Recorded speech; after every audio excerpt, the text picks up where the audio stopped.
Thank you all so much for joining us again for our next episode in our series of Walk the World. I am thrilled today to be joined by two ladies from one of our shared communities in the Syracuse area with an organization that has almost the same birthday as us, called David's Refuge. And so Rory and Laura, it's so great to have you today. As you all know, we're focusing today on this beautiful aspect of life that we call hospitality. And I'm wondering if you could start off a bit by introducing yourselves and what connects you to this conversation.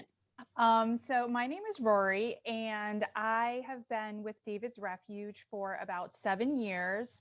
But I think the piece that connects me so deeply to David's Refuge is that my husband and I started out as one of the families. And so we have 9-year-old twins, and one of my twins has cerebral palsy. And so we were just lucky enough to be welcomed into this beautiful community about 9 years ago. And then I have been working with David's Refuge for 7 years. So just honestly, a dream come true every day. And my name is Laura. My connection with David's Refuge is as a host.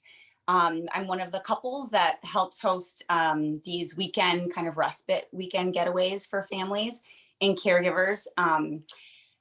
I was connected with David's Refuge first as a volunteer, but somebody recommended the organization because I also have a child with special needs. I have 5 children. 2 of my children came to me through adoption, and that sometimes comes like a potpourri of challenges. And so we had been connected. It started off volunteering as a host, and now I'm like in love with David's Refuge and everybody that works there. So pretty connected that way.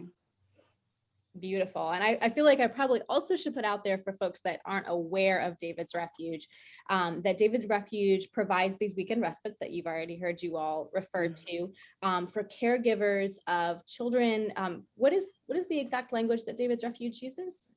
Sure. So we support caregivers that have a child with special needs or a life-threatening illness. And in addition to our respite weekends, we also just offer sort of year-round care and support. Just really want to empower families. We want to help them lead their families with strength and grace every day. Beautiful. It's great work, and it sounds like impacted the two of you, and I know many people beyond you. So as we were saying before, a key piece of this work is this idea of hospitality. And hospitality means a good many things to many people. A definition I often use is nurturing a safe and welcoming place where people can find belonging. How would you all define hospitality? I think when I think of hospitality, I almost think about it as a way to walk in love. So this idea of, always leading with love, always wanting to include and encourage. And so when I think about hospitality, love is definitely always the first word that comes to my mind. Yeah, similarly, I just thought of a quote. One of my favorite quotes is by Tim Keller, and he talks about how, I might not get it word for word verbatim, but he says to be loved but not known is comforting but superficial. And then to be known and not loved is our greatest fear. But to be known and loved is like a lot like how God loves us, like this unconditional, big, vast, true, accepting love. And so to me, hospitality is like the combination of like knowing and accepting and loving no matter how you arrive. And so to me, it's like the full, vulnerable, honest self is known and loved. And so when we set up that environment where we want people to be able to be fully known, fully loved, whole self, no matter how we arrive, as you said, from your experience, what are some key elements to creating such a space of true hospitality? I would say as a host, I would say showing up with like radical vulnerability, which is probably because I have no filter. That's probably what makes me a good host, is because I'm like, who else is ready to like, who else is bordering on rage right now? And it just helps people feel like, okay, like this, I'm never going to be crazier than this person. So it creates a very open space. But I mean, in all honesty, I think when you lead with like this kind of courageous vulnerability and this openness, and I'm kind of joking, I don't actually mean like inappropriate oversharing, but coming from a place of like authentic willingness to be completely open and seen, in your flaws, in your fears, in some of these places that parents who are caregivers really have a lot. I mean, we arrive on these weekends haggard and exhausted and depleted and pretty broken. And so I think leading from a place of me too, I get it, helps a lot. It's so funny. Those are two of the words that I often use too, with authentic and vulnerability. And, one of the things when we talk to all of our families with David's Refuge, whether it's a weekend or anything we do, one of the first things we always tell people is you are not alone. And so I always feel like that is also this way of creating a space where people can arrive and show up however it works for them that day, that month, anything. And so this concept that you're not alone, that you are going to be included and accepted no matter what. And I think honestly, that's one of the truest gifts that we give to our families and that anyone can give, to be able to let everyone that you encounter in your life know, like, you're not alone. I am here for you. I'm going to show up no matter what. I think that's just, our goal every day. Mm-hmm. And similar to, what you were saying, Nicole, about the community that you guys are serving, our families, and especially their children, are used to being otherized and feeling different or feeling distant and not always being accepted or included in every space. And so to have a place where it's a come as you are kind of environment, I think that's the truest picture of real hospitality. You set up our next question perfectly, because I wanted to head into that in terms of, it's one thing to create spaces of hospitality for people who have the same culture as you, whose norms at home are the same as you. You both shared, that you have your own experiences, right? That give you a context and empathy, a space, but yet your two lives are quite different than some other folks, who come at these same spaces. So while I think in the human experience, we all have crossover, there's also divergence.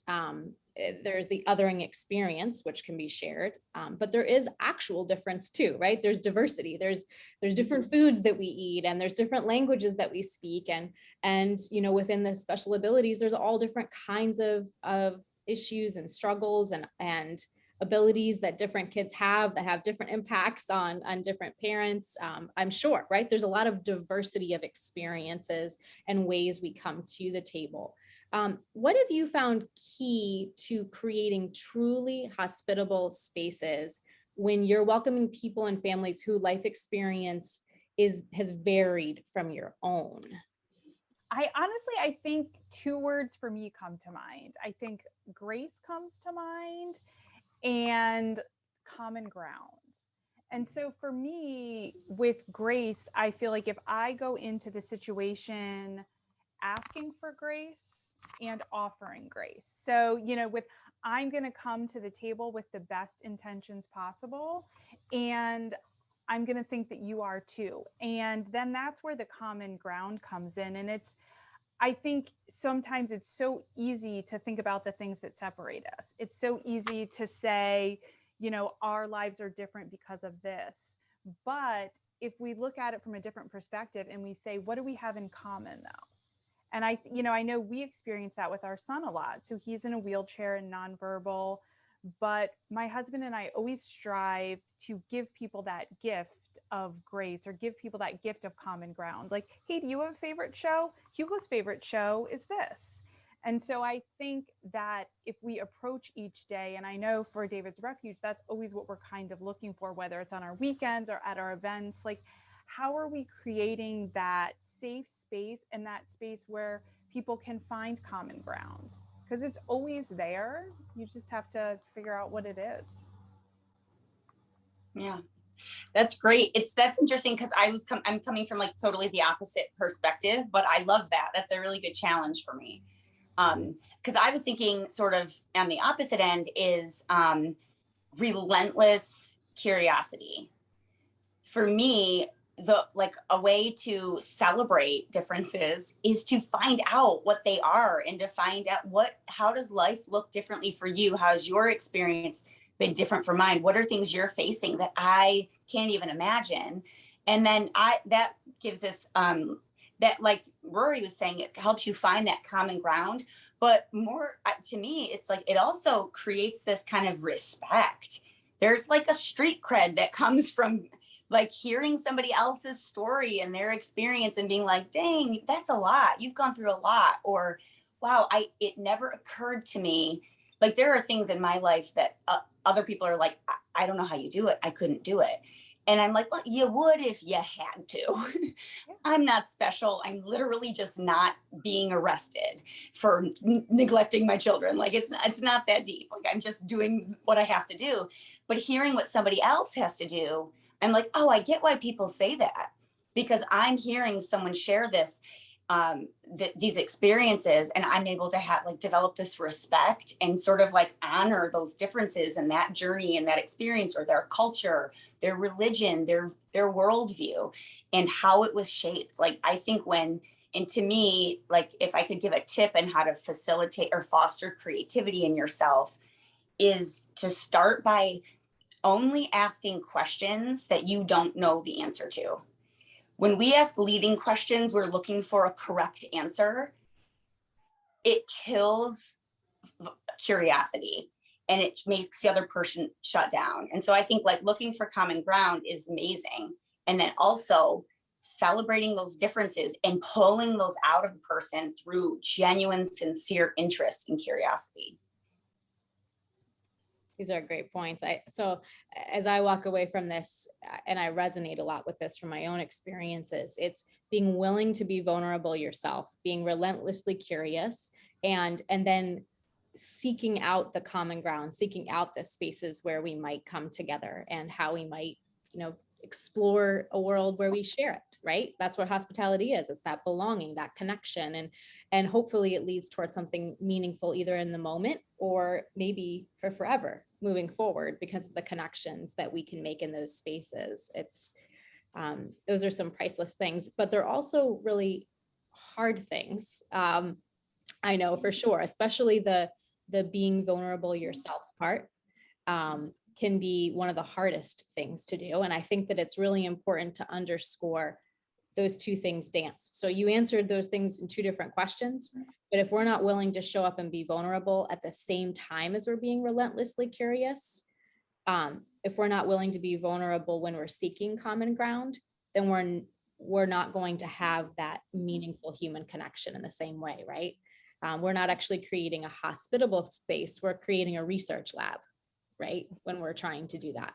And no human being likes to feel like they're in a research lab. But when we show up and we're vulnerable, and they show up and we're relentlessly curious about who they are to really know them, it creates something powerful and beautiful.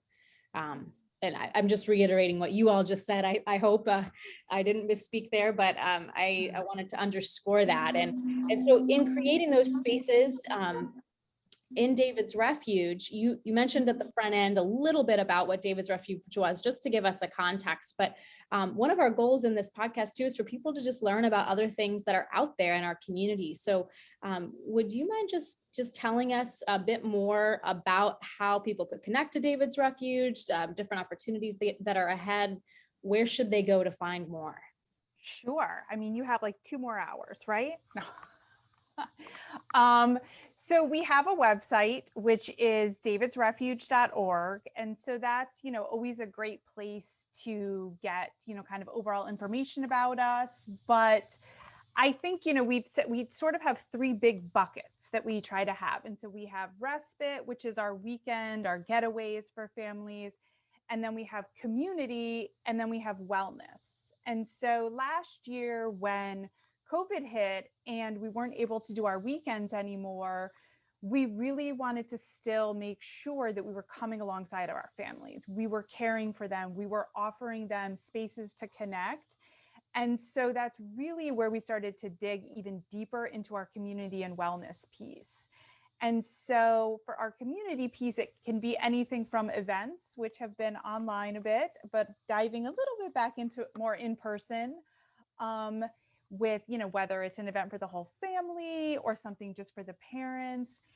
And with our wellness piece, we're really digging into all different areas of wellness. And we've also just recently started a partnership with a local counseling agency to offer more mental health supports to some of our families too. And so I think with David's Refuge, we want to be this like go-to place for these families. I know for me, my husband and I are so incredibly lucky, and we have so many lovely people, family and friends that come alongside of us. And I'm sure Lara can, reiterate this too, but so many of our families don't have anyone. They feel so alone, and they don't feel like they have anyone that they can really talk to or connect to. And so we love that that's who we get to be. We get to be the place where they can be vulnerable, where they can be authentic, where they can feel supported in every way that we possibly can. So definitely our website is a great place to, sort of dig in a little bit. For parents out there too, we also have a private Facebook page, which has been such a treasure the last few years. And there's resources on there, but there's just conversations. I think we always say when you're a special needs parent, it's like you speak a different language. And so it's a community of people that are speaking the same language as you. And so I think that's what we just really try to offer our families every day. I love it. And now, just for clarification, I know you all have been growing. Who is able to connect to these things? Do they need to live in a particular place? What does that look like? No, we are lucky enough that we do not have any sort of regional boundaries. There's also no boundaries on age of your child.